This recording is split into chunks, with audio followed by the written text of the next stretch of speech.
I'm all for being, someone who likes discipline. I like that in a manager.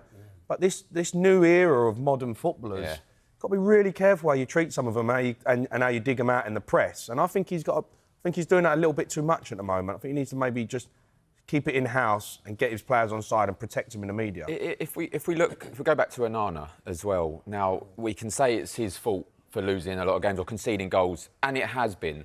But the consistency of the defensive line in front of him has not been there. They've lost their best one-for-one defender. Come on, who cares? He's a keeper. Keep the ball out of the net. It's his job. It don't matter if you've got a dog in front of you. If you've got a good defence in front of you, keep the ball out of the net. You reduce the risk of conceding shots. Oh, come on. You know that. Well, he's passing the ball to the centre forward last week. They've lost their now best one-on-one now he's not got no arms. Luke Shaw, Martinez, he's got no consistency.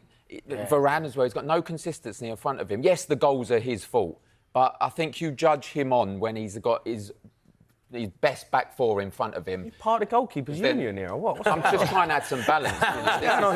It's a big football club. We know that. Footballers cost you every week. We know that. Keepers. But is it?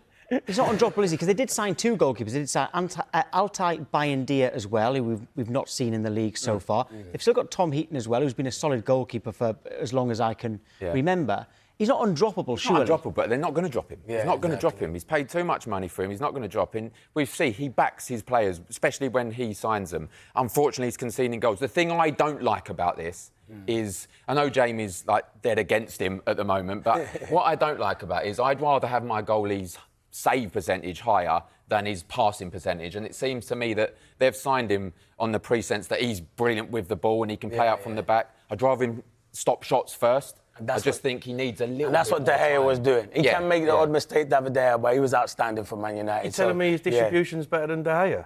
I ain't seen it. No, but we haven't seen it. You haven't seen it. He's been signed on that. Yeah, he has been signed for that. I agree with you. I haven't seen it because yesterday, I tell you what was happening. He's getting the ball and me and Daz were talking, and he's just shelling it long instead of trying to play out from the back. So I can get what Jamie's saying, I can get what Daz is saying. He has to improve, Onana. He has to improve. We've seen the Champions League final. That's the only game that people have really looked at. He's brilliant with his distribution. Exactly. We've not seen that yet. But his job's to keep it his save percentage needs to be higher than his pass rate.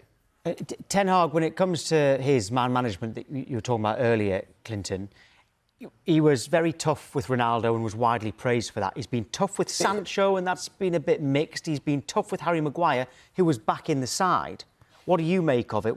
Because I think there's a bit of inconsistency there. If Maguire's back in, Sancho isn't. I know they fell out for different reasons. Yeah, I think he's probably not put Sancho in because of obviously the social media and by all accounts, Sancho hasn't apologised. I think if Sancho was probably to apologise, I don't know, this is only what we hear, if he apologises, you're going to put him back in. Because how can Sancho, I know he hasn't been at his best, but he's still a talented individual. And when you needed wingers that time, he's not had wingers to play out there. So it's been a struggle. I think he had to play Harry Maguire because obviously Martinez, Varane's out, and obviously they're struggling in fullback areas, as Darren alluded to there. So it's a struggle for them. But Ten Hag, with Man United, all the people always moan about the owners. It's not the owners that I understand that at the moment the club is struggling, but it's not the owners that go onto the pitch. It's not the owners that are doing all the tactical stuff on the training pitch.